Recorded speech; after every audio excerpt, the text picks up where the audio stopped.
Nifty 50, well Nifty 50 आपने नाम सुना ही होगा। निफ्टी 50 एक स्टॉक मार्केट का इंडेक्स फंड है। इंडेक्स फंड में भी आपको पता हो, मैं आपको आइडिया दे देता हूँ। इंडेक्स फंड होता है जो फंड्स एक तरीके से कंट्री को रिप्रेजेंट करते हैं, अगर मैं कंट्री ना भी बोलूं तो एक एक्सचेंज को रिप्रेजेंट करते हैं। अब अगर निफ्टी 50 का केस ले तो Nifty 50 national stock exchange NSC का एक इंडेक्स है। एंड वो क्या शो करता है, वो शो करता है एनएससी में जो 50 टॉप कंपनीज लिस्टेड हैं उनकी क्या परफॉर्मेंस चल रही है। बात समझो, नेशनल स्टॉक एक्सचेंज पे जो टॉप 50 कंपनीज हैं वो किस तरीके से परफॉर्म कर रही है, ये वो इंडिकेट कर रहा है। अब आप खुद सोचो कि अगर आपको किसी भी कंट्री की, किसी भी एक्सचेंज की टॉप 50 कंपनीज की परफॉर्मेंस पता लग गई तो आपको एक ओवरऑल मार्केट का आइडिया लग जाएगा कि मार्केट किस तरीके से मूव कर रही है। अब अगर हम बात करें कि ये जो टॉप 50 कंपनीज है ये किस तरीके से कैलकुलेट होती हैं, तो ये बड़ी ही एक मेथोडोलॉजी होती है, free float market cap weighted methodology. बड़ा भारी वर्ड है ये। नाउ इसमें क्या होता है कि हर कंपनी की वेटेज होती है उस बेसिस पे कि उसकी क्या मार्केट कैप है और उसके हिसाब से कितने टोटल नंबर ऑफ शेयर्स हैं ट्रेडिंग के लिए अवेलेबल। तो उन दोनों को कैलकुलेट करके ही रैंक निकलती है 1 to 50। अब आपको पता लग गया कि भाई फर्स्ट से लेके 50 जो टॉप 50 कंपनीज है वो इस तरीके से परफॉर्म कर रही है, तो उनसे हमें पूरी मार्केट का आइडिया लग गया कि मार्केट किस तरीके से परफॉर्म करेगी। एंड कहीं ना कहीं हमें पूरी इंडियन स्टॉक मार्केट का आइडिया लग गया कि ओके अभी स्टॉक मार्केट की ये हालत है।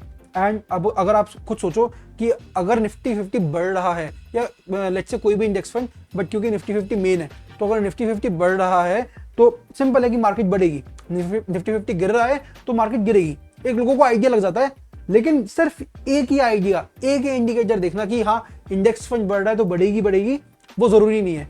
तो आपको बाकी इंडिकेटर्स भी देखने बहुत जरूरी है। एंड अगर आप बाकी इंडिकेटर्स देखते हो उसके साथ साथ निफ्टी 50 भी देखते हो तो आपको काफी अच्छा आइडिया लग जाता है कि आपको इन्वेस्ट करना चाहिए या नहीं करना चाहिए।